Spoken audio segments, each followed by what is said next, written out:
লজ্জা ঢাক কিছুই বলার নাই। আমার কথা একটাই, পুরো ফ্যাসিস্ট তার আচরণবিধি সম্পূর্ণটাই বইগুলির মধ্যে ফুটে উঠেছে।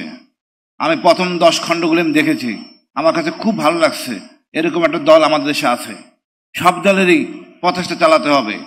ফ্যাসিস্টকে আমরা কোনোভাবেই আসতে আর দিব না। আমাদের এই বিপ্লব, আমরা আসলে সত্যিকার অর্থে 71 বিপ্লবকে আমরা হারাই ফেলেছি। যুক্তরাষ্ট্রের 1 নম্বর জিম চেইন গোল্ড জিম এখন আবারও বাংলাদেশে। বসুন্ধরা আবাসিক এলাকা ও বসুন্ধরা সিটি শপিং মলে 30 লাখ লোকের নাম বলে এই বিপ্লবটাকে আমরা ধ্বংস করেছি, মুক্তিযুদ্ধ শব্দটাকে বিতর্কিত করেছি। যে ঘোষণা দেওয়ার কথা ছিল শহীদ জিয়ার, যে ঘোষণা দেওয়ার কথা ছিল শেখ মুজিবুর রহমানের, উনি দেননি। দিয়েছে একজন চাকরিজীবী যিনি শপথবদ্ধ পাকিস্তানের, উনি সেই ঘোষণা দিয়েছেন, তাকে উনি সম্মান করতে পারি নাই। তার পরবর্তী উনার শেখ মুজিবুর রহমান 30,000 মুক্তিযোদ্ধাকে মেরেছেন, আর শেখ হাসিনা এসে সবকিছু ওভাররান করে গেছেন। শেখ হাসিনা শহীদ জিয়ার বীর উত্তম খেতাবটা পর্যন্ত নিয়ে নিছেন। তা আমাদের এখন সময় হয়েছে সময় হয়েছে শেখ মুজিবুর রহমানের আমলনামা চর্চা করার। উনি এই দেশের স্বাধীনতা চান নাই, মিথ্যাচার করেছেন। উনি পাকিস্তানে প্রধানমন্ত্রী হইতে চেয়েছিলেন, তারপর দেশে ফিরে এসে সবটাই নিজে করে ফেলেছেন। ভুলে গেছেন শহীদ জিয়া, জান ওসমানী, তাজউদ্দিন সাহেবদের কথা। আমি বলবো যে মহতী উদ্যোগ জামাত ইসলামী গ্রহণ করেছে, এরপর আরেকটা উদ্যোগ নেবেন দয়া করে, বিচারের পরে ফ্যাসিস্টদের জন্য একটা বই।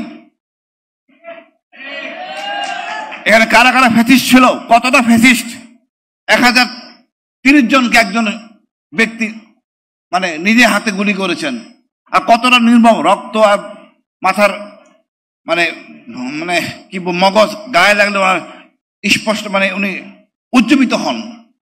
এই ফ্যাসিস্টদের ছবি আমাদের জানা দরকার। আমাদের জুলাই বিপ্লব ছাত্ররা সার্থকভাবে করেছে, সবাই চেষ্টা করছেন, কিন্তু এই ছাত্ররা আমজনতা সফল হয়েছেন। তো কৃতিত্বের দাবিদার অবশ্যই ছাত্ররা। এরা অনেক কিছু করেছেন যেটা আমরা বুঝতে পারতেছি না। যেমন আমরা শিখেছি এই ভারত আমাদের একমাত্র শত্রু, দ্বিতীয় শত্রু আওয়ামী লীগ। এই দেশে আওয়ামী লীগের কোনো পুনর্বাসন হবে না। এই যে আগস্ট নিয়ে ফাইজলামি করতেছে, আমরা প্রতিহত করব। আমাদের উচিত আপা আসবে প্রতিরোধ কমিটি গঠন করা। কোনো শক্তি নাই এই দেশের গণতন্ত্র ধ্বংস করা। আমরা সংস্কার পাই নাই, আমরা আশা রাখি ইনশাল্লাহ হবে। যখন একজন বিচারপতিকে অ্যারেস্ট করা হয়েছে, প্রধান বিচারপতি এখন রিমান্ডে আছেন, এটা গর্বের জায়গা। আমরা অনেক কিছু পাবো ইনশাল্লাহ। আমাদেরকে চাপ দিতে হবে। শেখ হাসিনা এই দেশটাকে জঙ্গি রাষ্ট্র বানানো হয়েছে, এখান থেকে আমরা উত্তরণ করতে হবে। আমাদের অনেক হুজুর, ধর্মীয় নেতা জেলে, এদেরকে বের করা যাচ্ছে না, কারণ এটা জঙ্গি রাষ্ট্র। ওয়েস্ট চাপ দেয়, আমরা চাপ দিব। আপনি রিভিউ করেন, জঙ্গি নাটকগুলি ইভালুয়েট করেন, দেখেন আমরা আসলে জঙ্গি রাষ্ট্র কিনা। আমরা জঙ্গি রাষ্ট্র না, আমরা ধর্ম মানি। ধর্ম মানা যদি জঙ্গি হয়, আমরা তাহলে সবাই জঙ্গি। For more updates, follow us on Facebook, subscribe our YouTube channel, get the latest update on www.daily-sun.com.